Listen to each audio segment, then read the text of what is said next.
What's the funniest and most unforgettable misunderstanding you've ever had with your dad that still makes you laugh to this day?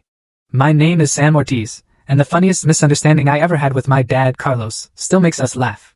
I was 9 and convinced I was a detective after watching too many mystery shows. I kept a notebook of clues that was mostly cookie crumbs and scribbled observations.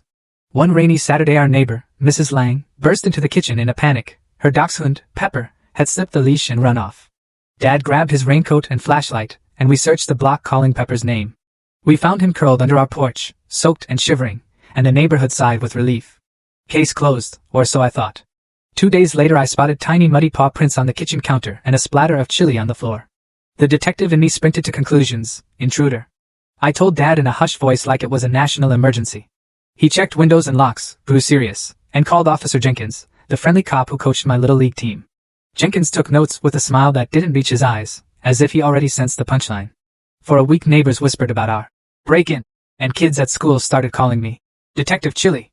I wanted to disappear and also, in some weird way, felt strangely proud. The reveal came when Tommy Lang stopped by to borrow a ladder. He mentioned offhand that Pepper had been chasing a moth that night, and jumped onto the counter, knocking the pot of chili. Pepper's tiny paws had smeared food everywhere before he bolted out the dog door. Dad laughed so hard he nearly doubled over.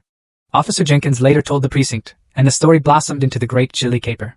The rumor mill transformed embarrassment into comedy. Instead of jeers, we got howls of laughter.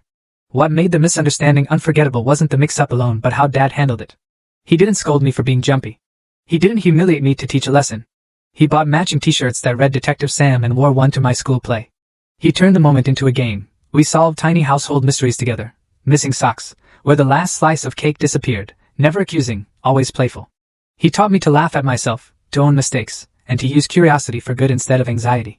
Years later I found that yellow notebook while packing for college.